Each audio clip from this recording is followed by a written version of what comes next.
Pour ce qui est des prophéties concernant les deux témoins, on peut s'étonner que cela corresponde aux deux cornes de la bête sauvage.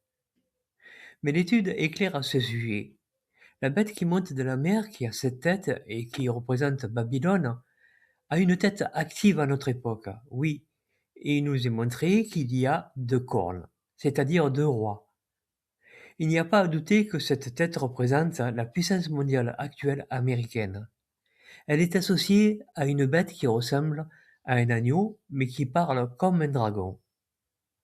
Nous voyons les intentions belliqueuses de ces cornes, qui sont les mêmes que celles annoncées dans Révélation chapitre 11 à propos des deux témoins.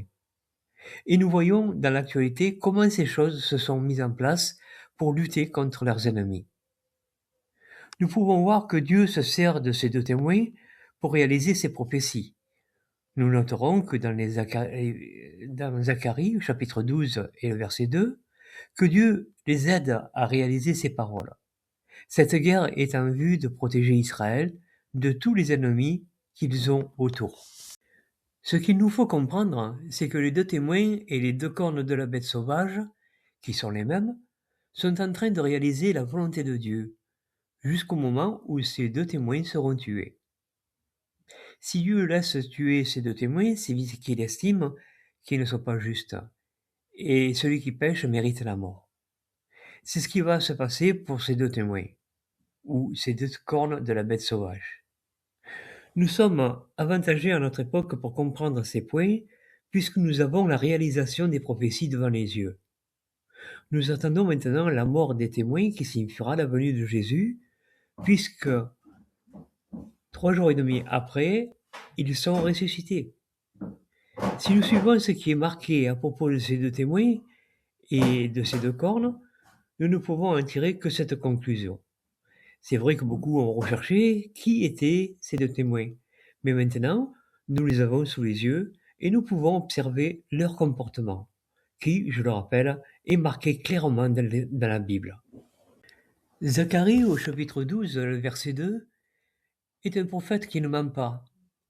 Et si vous prenez ce verset, vous verrez bien que Israël combat ses ennemis avec l'aide de Dieu.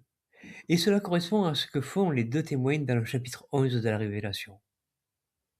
C'est le même temps, c'est le même moment, il ne peut s'agir que d'un même événement.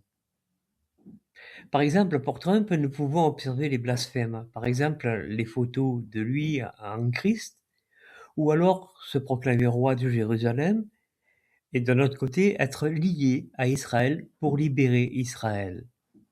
Nous pouvons revoir aussi que ce camp occidental est contre le camp oriental, c'est-à-dire que les deux témoins luttent contre le monde entier. Ces choses ne peuvent pas passer inaperçues au point de vue des prophéties. Il y a bien d'autres points qui nous font penser à cette conclusion, mais si nous avons en esprit toutes ces choses que je viens de dire, il sera plus facile de comprendre, car il ne faut pas surtout oublier que ces événements sont des événements à la fin de ce monde. Nous pouvons aussi ajouter Daniel chapitre 8 et le verset 23 qui nous montre les caractéristiques du dernier roi, qui n'est autre que le roi de Babylone, ou le président de la puissance américaine.